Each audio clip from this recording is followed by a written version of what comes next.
Pocas son las personas que saben la diferencia entre una religión y una secta, aunque, a decir verdad, son tantas las opiniones que se tienen sobre estas últimas que es difícil encontrar una explicación exacta sobre lo que son.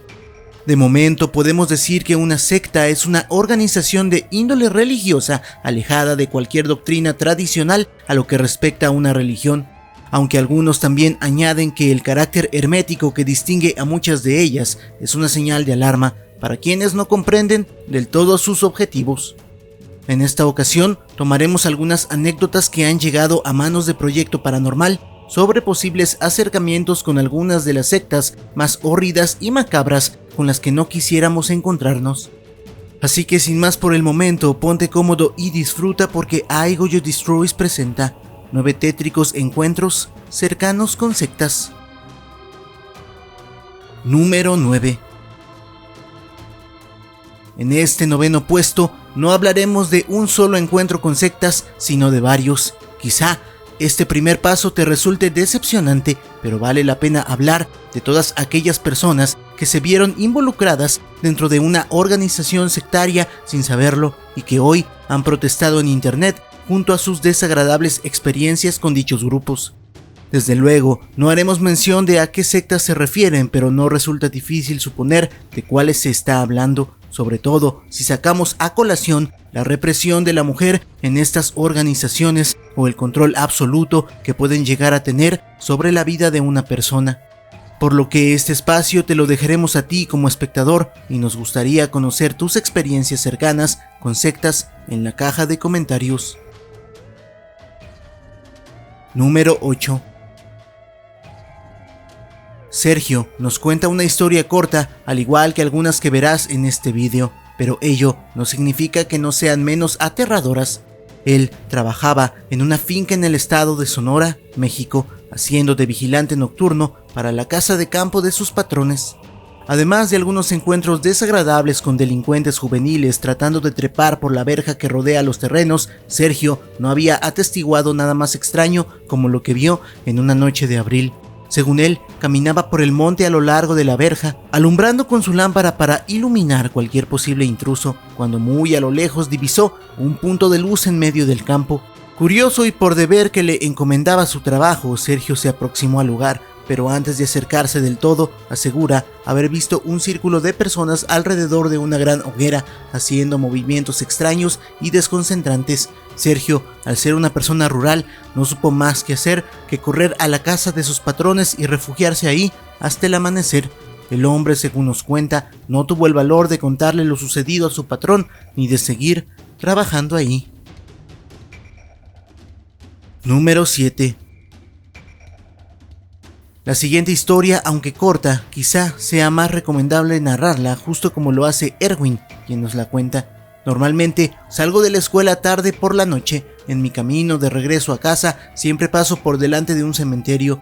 Vivo en Catemaco, Veracruz, por lo que puede que algunos conozcan la reputación de mi ciudad y no es para menos. Siempre procuro pasar rápido y del otro lado de la calle cuando atravieso este tramo del camino.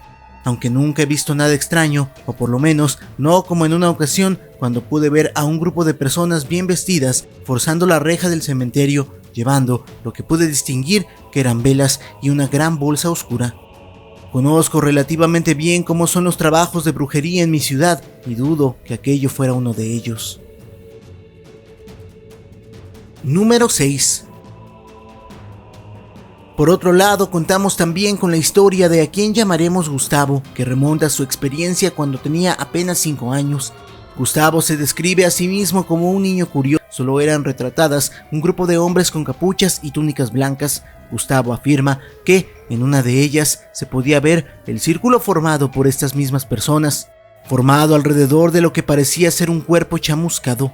El hoy hombre reconoce que no comprendió la gravedad de lo que había visto hasta años después.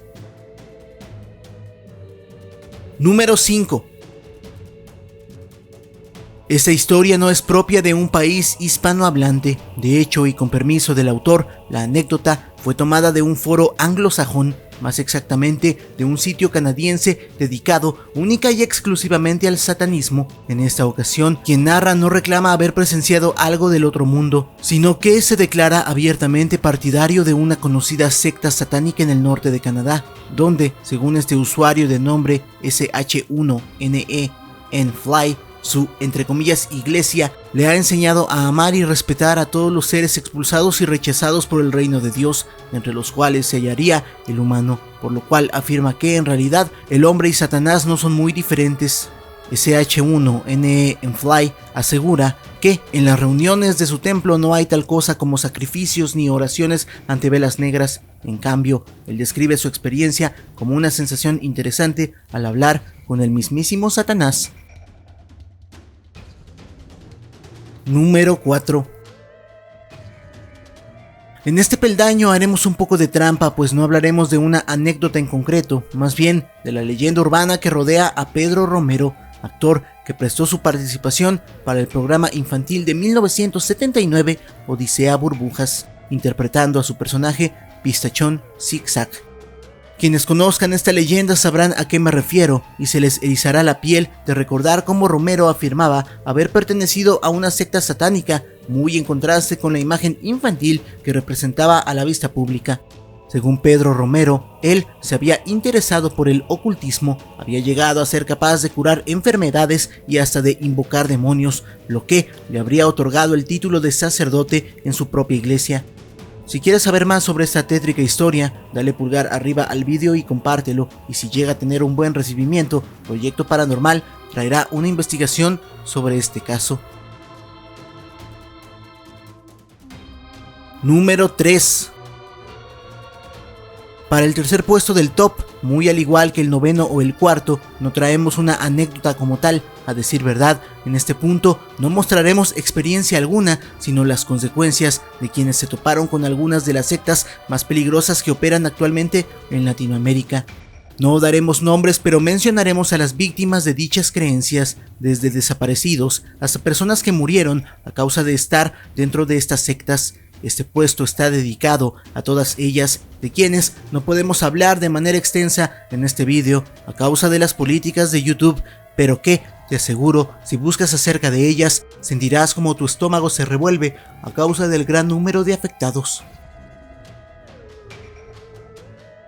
Número 2.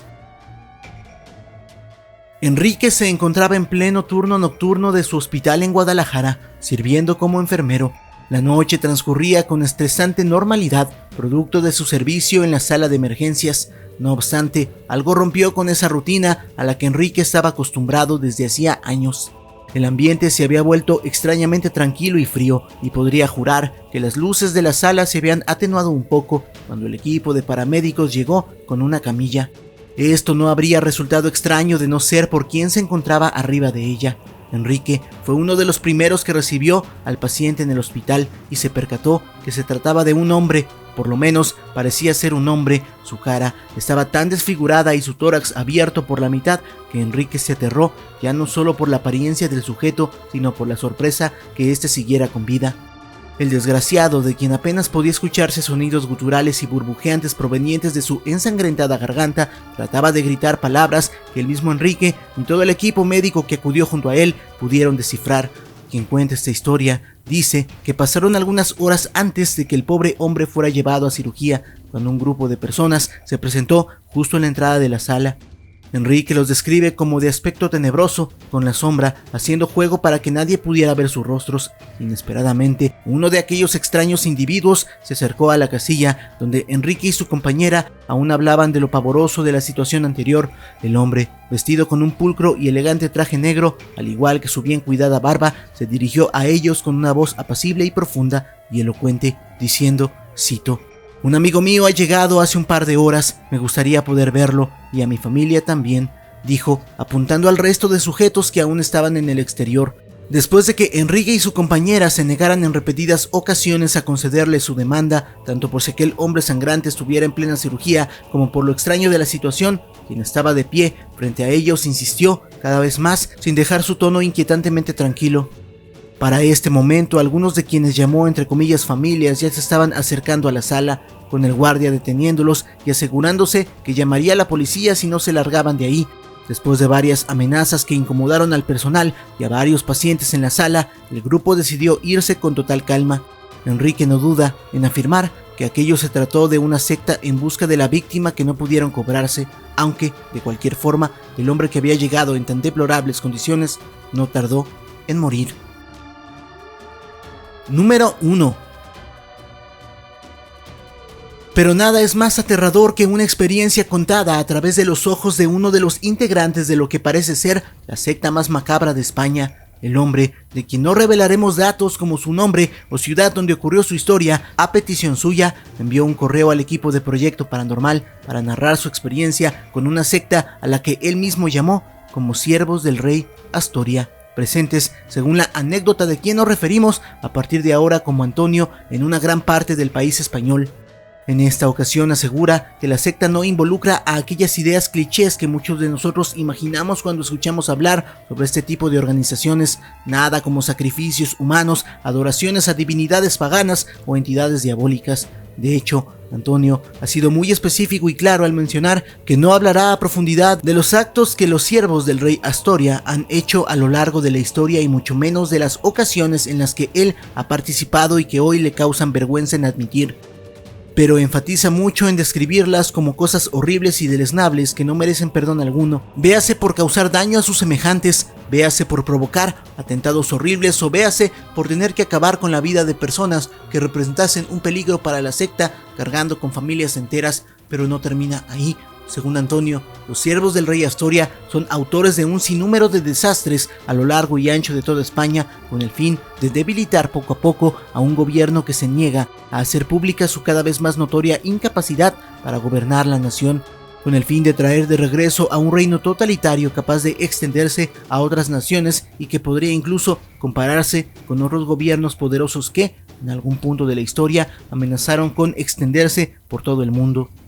Los integrantes, según Antonio, creen febrilmente que el estilo de gobierno del rey Astoria impuso en su tiempo sería la respuesta a todos los problemas económicos, sociales y diferencias culturales que hoy asolan una gran parte de las naciones globales. Antonio finaliza su correo electrónico con una despedida inquietante, argumentando la alta probabilidad de que sea desaparecido por los siervos del rey Astoria, aconsejando a Proyecto Paranormal tener cuidado con la información aquí revelada. Así que en vista de que algo extraño pudiese pasar, me gustaría pedir tu apoyo compartiendo este video.